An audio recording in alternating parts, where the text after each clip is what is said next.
If you're watching this video, then I just want to say off the bat that I was in the same position, the same boat that you were in, only a couple short years ago with my photography career. I knew that I wanted to go out and I wanted to shoot work that I would get hired for. I wanted to create personal projects and creatives that really showcased my skill set and my vision as a director and as a photographer.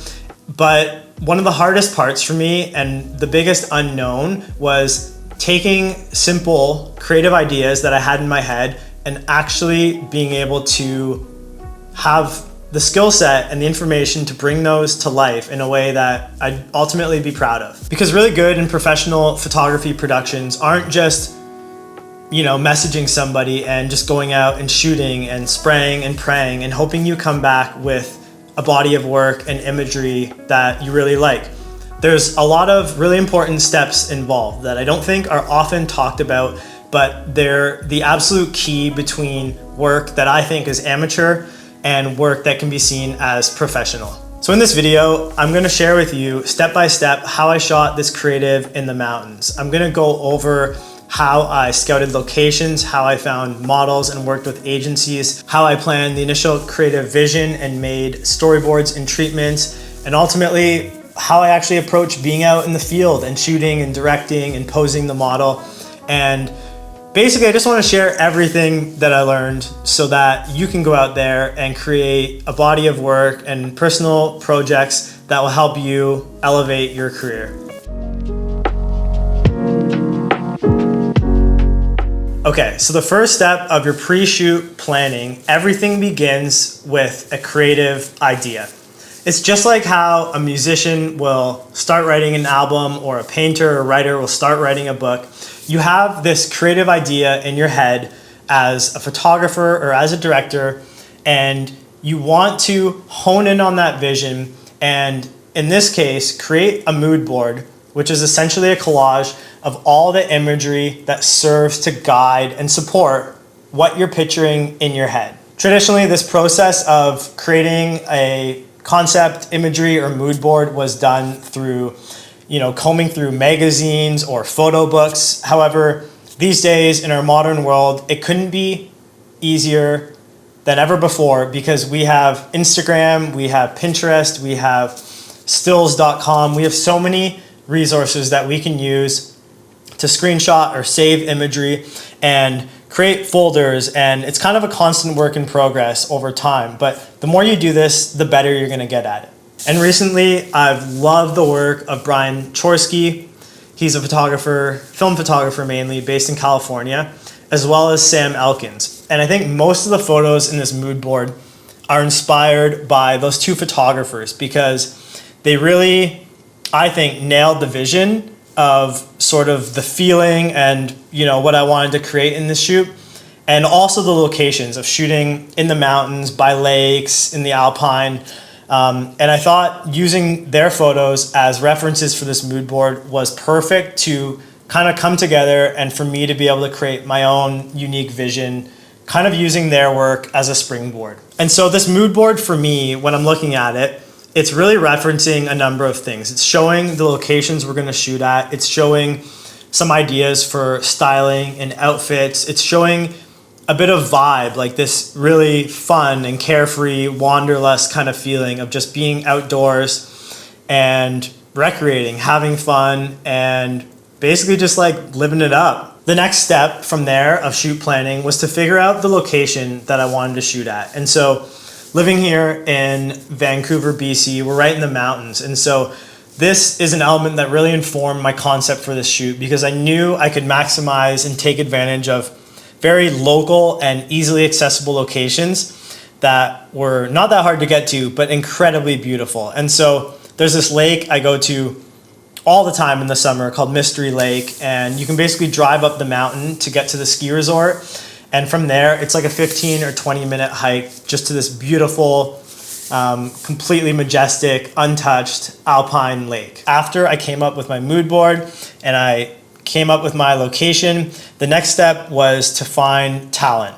I knew in this project, working with a professional model was gonna be really important because working with professional talent elevates your work on a level that people who are just getting into modeling, for example, they don't necessarily have the experience or just the years of knowing how to work with a camera, knowing how to pose, knowing how to work with a photographer. So all of that being said, I knew I wanted a professional model to work with, and through just time of, meeting creatives and people in my local networking space, I had a couple of people in mind.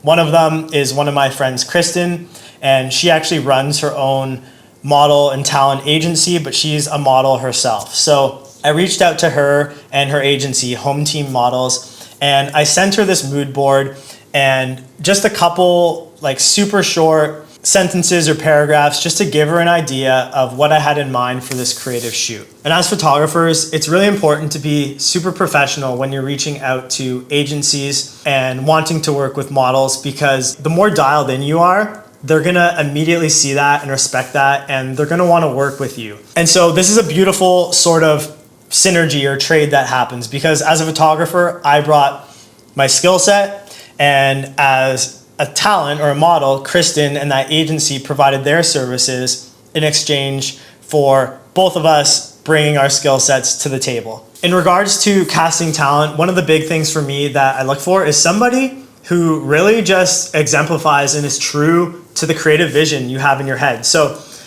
I knew I needed someone who was actually an avid hiker, really into the outdoors, who was regularly, out backpacking and swimming in alpine lakes, because I knew that authenticity and just that actual experience in those activities would translate to the photos. There's nothing worse than seeing somebody who's not a runner running in a shoot, or someone who's not a cyclist in a cycling campaign.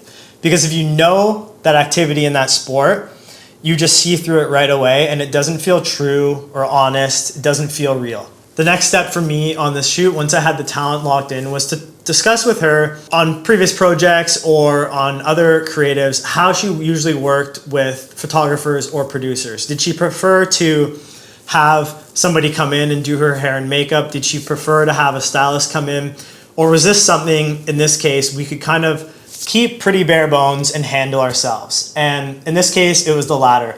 Kristen has a ton of wardrobe in her closet because she is a professional model. So she was able to pick and pull from her own closet outfits that ultimately served the entire vision.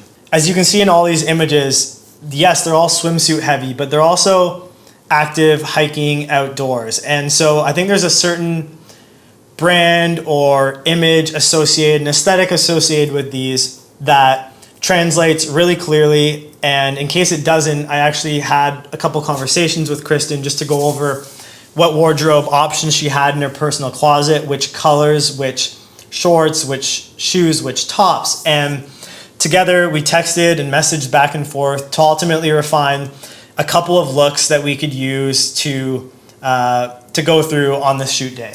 And the next step after dialing in the styling and the wardrobe is just to briefly discuss hair and makeup. Like I just mentioned, in some certain situations, you might want to work with a hair and makeup artist, but in this case, just because we wanted to keep things super simple, Kristen was totally cool and comfortable to do her own hair and makeup.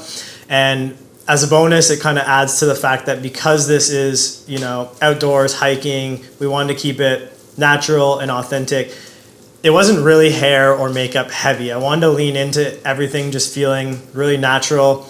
And so coming in with a lot of heavy makeup or really being overly concerned with what her hair looked like would, I think, personally take away from just the authenticity of this photo shoot and what we were going for. The next step is to coordinate all of the logistical things of what it actually goes into heading out there, in this case, into the mountains and shooting. And so the obvious things are just being really mindful of, if you were to go location scout, what's the light gonna look like on that day at that location? What's the weather looking like? I messaged Kristen early on and I told her I would appreciate any flexibility on the days for the shooting, because I really wanted it to be a bluebird day with lots of sun. If it was cloudy or rainy, I knew this specific vision and the look we wouldn't quite achieve. And she was super kind and flexible with being a little bit more last minute of keeping an eye on the weather. And eventually we found this perfect weather window into kind of the late fall, but it was still hot. It was super sunny. And so I messaged her a couple days before and said, hey, we have this weather window. Are you free? Are you available? She said, yes, of course. And so I built a little bit of a schedule. You can do this kind of however you want, but it's really important, once again, to communicate professionally to the agency, to the talent, and to the entire team you're working with on what to expect for a schedule on the shoot day. So in this case, we both met at a certain location at 9 a.m. We got a coffee, got a couple bites to eat, and then we drove up to the mountain. We embarked on our hike at around 9:30 a.m. and went up to a couple locations that I wrote on the schedule. And most importantly, once again, just for respect and professionalism's sake, safety for everyone, I let them all know that we would be wrapped the shoot promptly by noon, just once again, to keep everything super professional. And essentially the last thing as a photographer that I had to consider logistically was basically just the gear that I wanted to bring. Did I want to shoot this solo or did I want an assistant? Once again, in this case, I just kind of played it by ear because there is no budget and this is a creative project. I chose to just shoot it myself. I didn't really need strobes or reflectors. It would have been nice to have, but I wanted to keep things pretty nimble and bare bones. So I chose to shoot it myself. I have a camera, Canon R5, part of my personal kit, along with two lenses, a 24-70 and a 70-200. And between those two lenses, switching back and forth, I felt like I had a really decent amount of coverage and focal range to draw from. I also, in my camera backpack, made it really important and made sure that I had some snacks in case either Krista and I got hungry on the day or in case something happened. I brought a ton of water filter, and lots of other safety equipment like a first aid kit, GPS, just making sure that all my bases were covered. One of the most important things that sets amateur photographers apart from professional photographers, as you can start seeing in this video, is how much care and attention you bring to this entire process. Because you can just go out there la-di-da-da and kind of wing it and hope for the best. But using these projects and these opportunities as a way of actually putting in the reps and getting practice for professional projects is where most of the biggest learning lessons will come from. And so I just want you guys to keep that in mind, that these are all opportunities. I know it can be really daunting and really hard, but every time you do this, once you actually go out there and shoot for clients and you have bigger teams and bigger budgets and way more pressure and things at stake, you're gonna be so much more confident because you've done it and you know the process, you've been through it so many times that it becomes second nature to you. So it's finally shoot day. And it's a really exciting time in the process because all of the hard work is done. And so once you get to the location, I think the most important thing and what I want to highlight in this section is how I actually approach shooting and collaborating with the model. So I usually have my mood board up on my phone, and I learned this trick from a photo assistant that I work with, that you can actually make the mood board the background of your phone. So instead of like opening up and just scrolling through and finding it each time, you can just pop your phone out of your pocket and just instantly look at your mood board and be reminded visually of whether it's poses or composition or, you know, feelings that you're going for.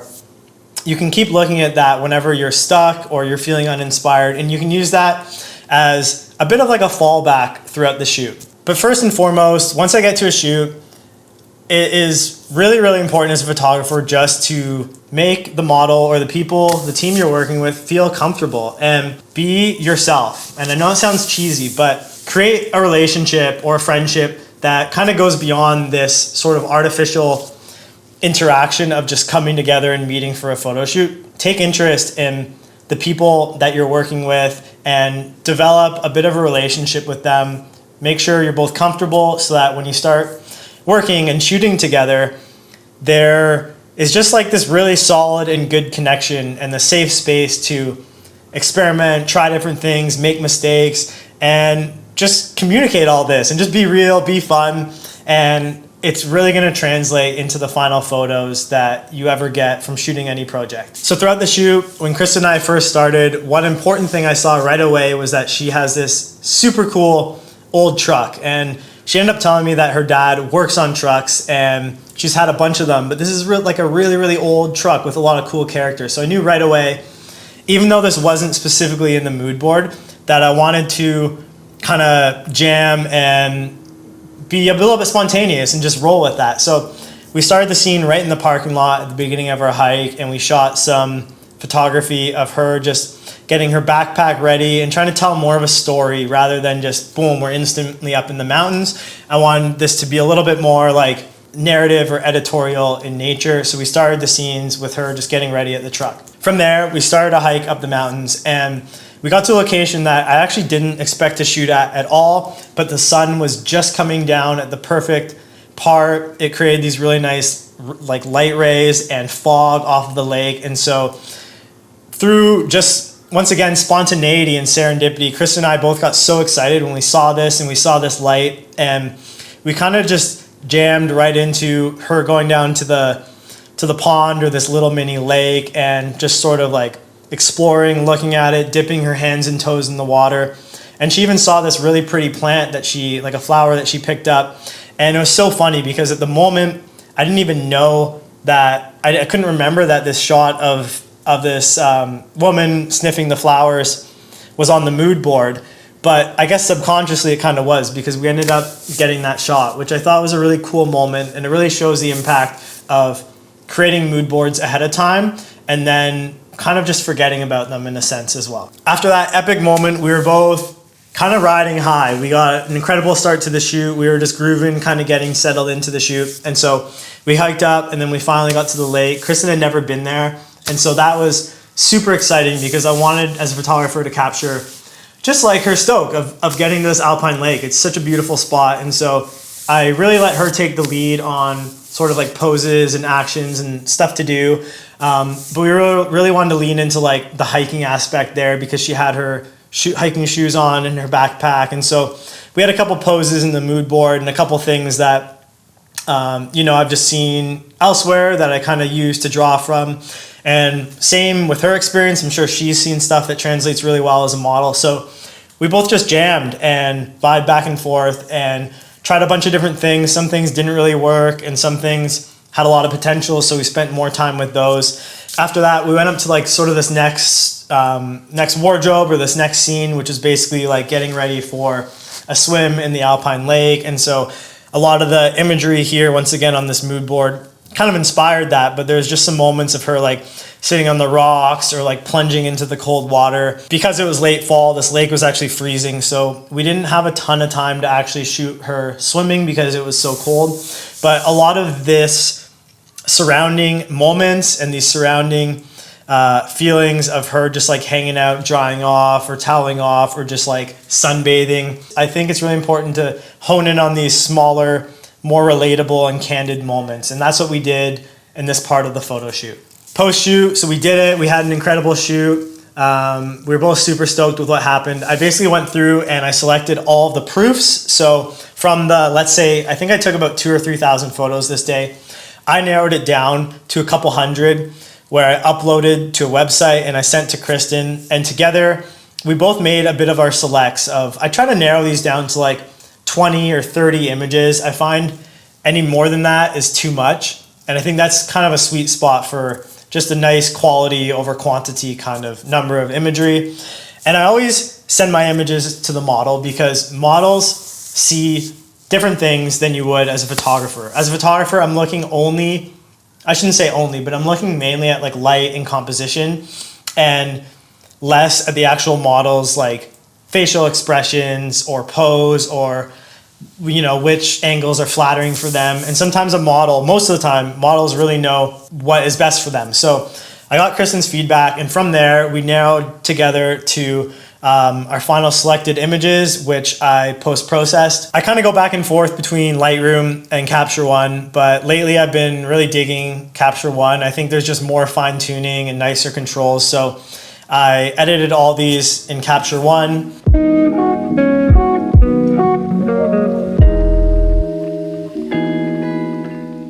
Yeah, that was a lot of information, and I hope in any way you don't feel daunted or discouraged about going out and shooting creative shoots for yourself and for your portfolio, because This is all meant to be fun. Why we do this is because we love it and because it's just a fun thing to go out there and create. And it's really what, for me, keeps the spark alive. And so, yes, you want to be professional. You want to be able to plan and do all these things because you don't want to waste time. You want to create good work. But at the same time, you want to balance all that preparation with serendipity and with spontaneity and just remembering that this is all meant to be fun and lighthearted and it doesn't always have to be super serious. So I hope now, after watching this video, if you made it all the way through, that you feel like you have a little bit more information and knowledge of how you can take sort of like a more amateur or beginner level photo shoot and really elevate it and make it into something that is worthy to live in your portfolio for the next couple of years and even longer than that. Thank you so much for watching. If you have any questions, hit me up below and I'll do my best to make more sort of behind the scenes videos like this in the next weeks and months to come. Thanks for watching. See you next time.